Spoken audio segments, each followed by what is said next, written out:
do you make of him? Make of him? I must say I find him insufferable. Holmes, how can you tolerate the conversation of that know-all? Well, he amuses me. Don't you find him stimulating? Stimulating? Gibberish about Shakespeare writing essays. Some queer ideas about Shakespeare.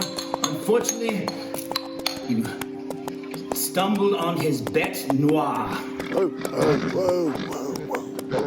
Dare I confess, his news appears radically unsound, but then his prejudices can be explained.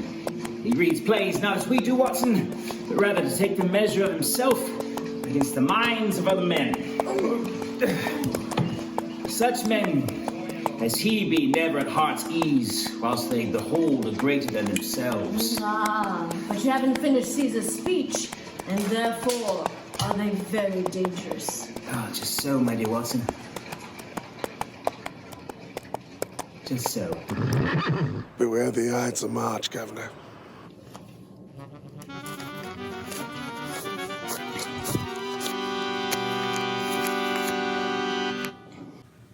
Here we are. Morning, Mr. Holmes, Dr. Watson. Inspector, is he expecting you then? Constable, let us just say, he won't be surprised to see me.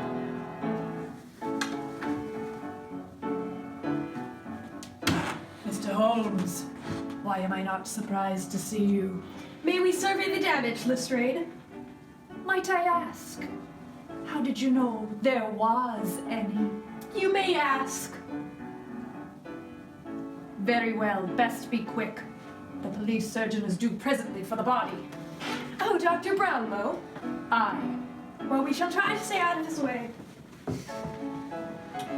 Dr. Watson! I see you've the latest Strand magazine. Might I inquire if, that is to say, does your story include me? No. Will they never learn? Good heavens, what an unnerving sight. Now, the flat of Jonathan McCarthy combines the features of a library and a sitting room. Lavishly equipped with books. It boasts a small tea table which supports one glass of what appears to be brandy? Is it? Brandy. Now, a second glass has found its way onto the floor and been broken, either fallen or been thrown. Aha! Now, next to the first glass, a cigar sits unmolested in a marble ashtray where it has been allowed to go out on its own volition. Now, on the opposite wall, there is a fireplace, recently ablaze. Now, the poker has been removed from its holder and lies in the hearth in a considerable amount of ash. H. A cross is a day bed, and behind that is the writing table of the dead man, which is covered with papers, all related to his calling. Programs, theater tickets, notices of cast substitutions, and the latest edition of the Strand magazine. Awful. And an invitation to the premiere of something called the Grand Duke. At the Savoy Theatre 2 days hence. Now, those walls devoid of bookshelves are literally papered with portraits of members of the theatrical profession. Some are photographs and others are executed in pen and ink, but all bear the signatures of notables who had sat for them.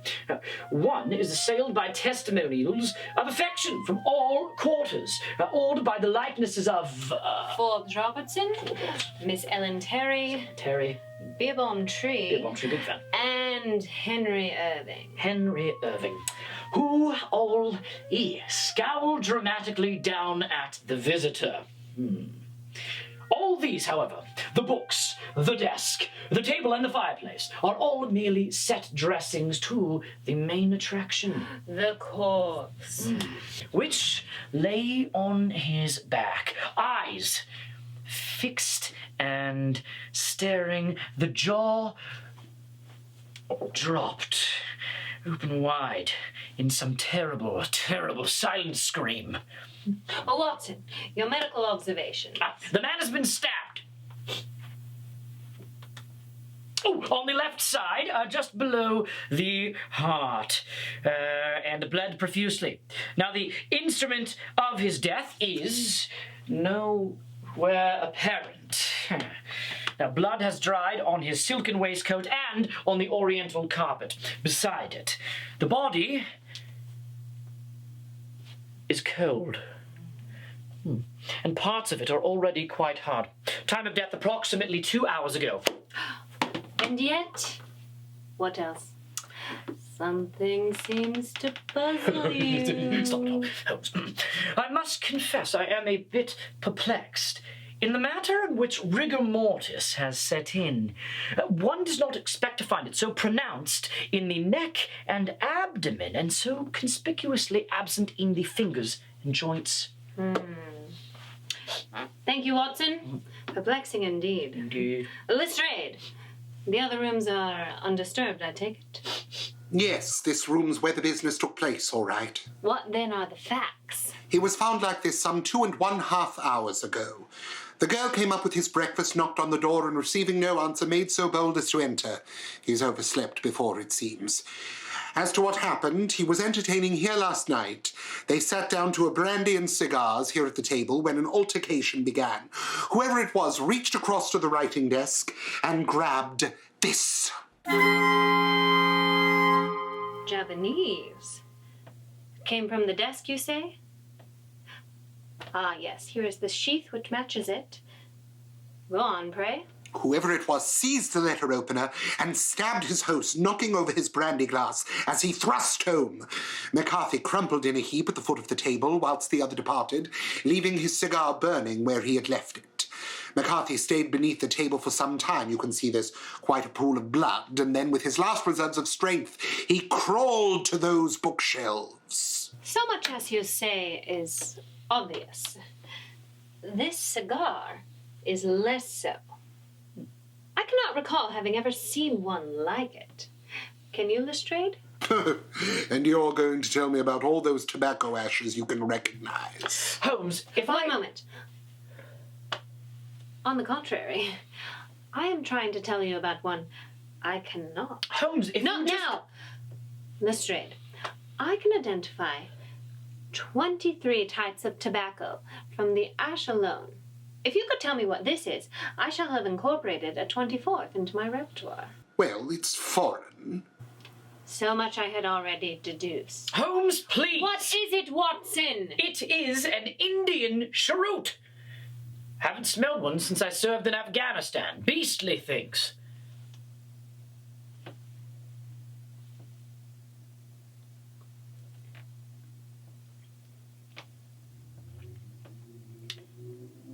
Well done, Watson.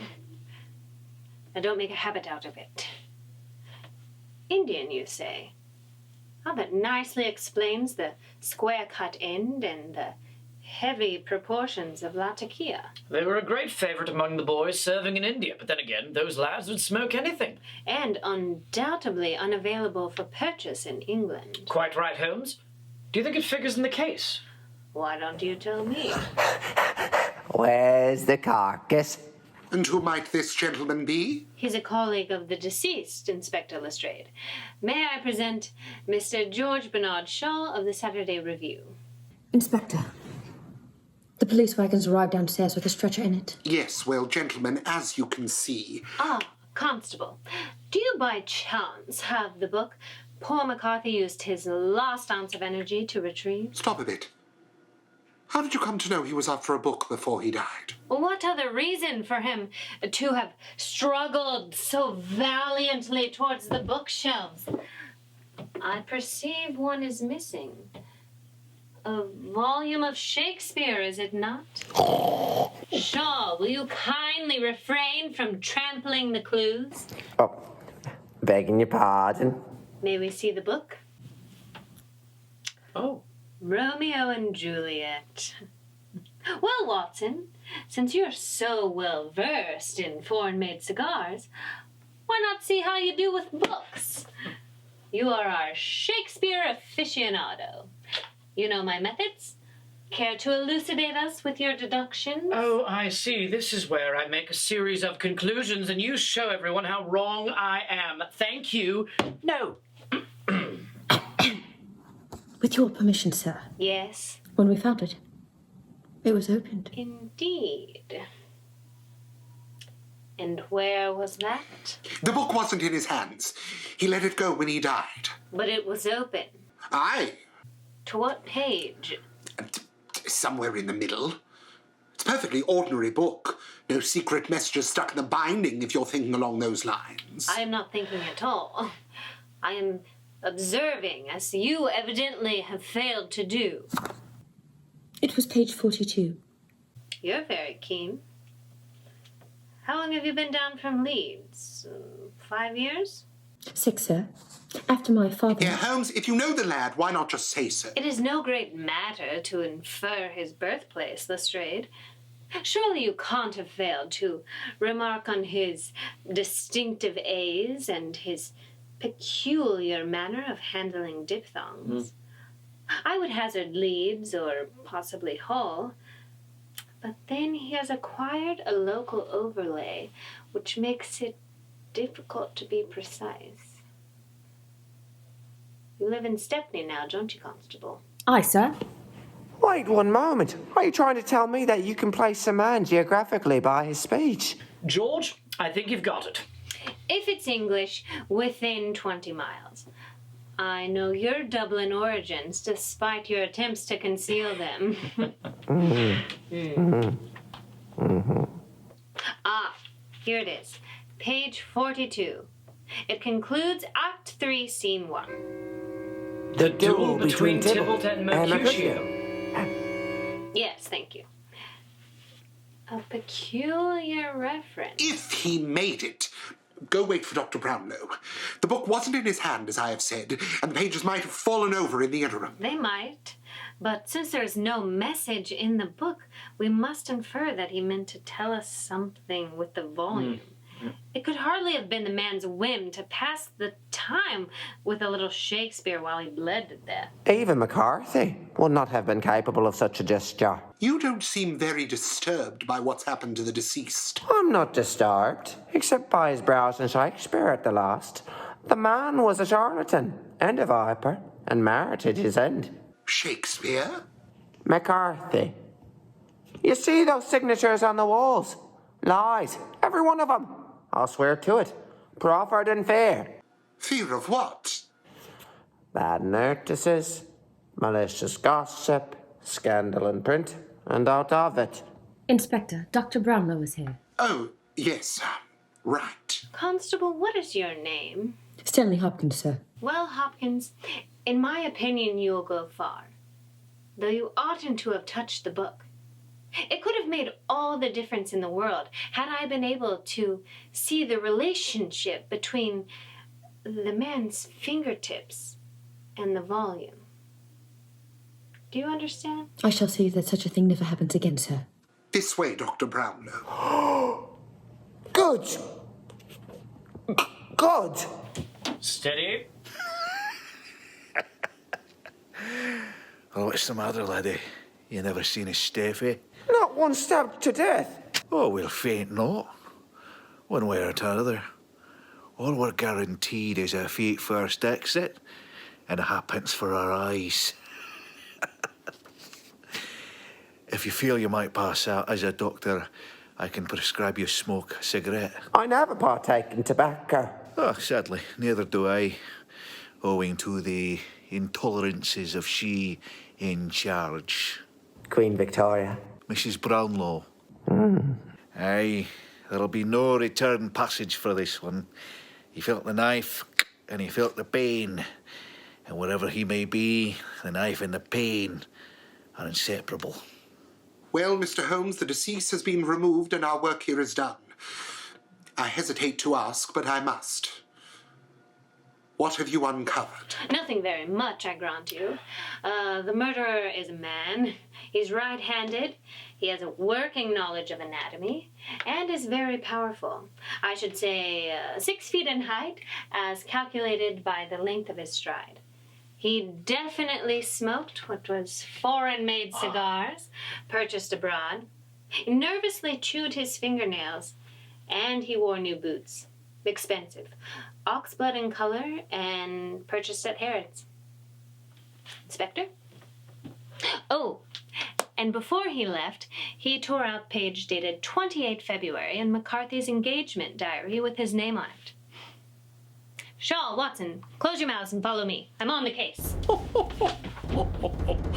Well, Sherlock Holmes, I believe I have you this time. For there are not one, but 2 pages missing.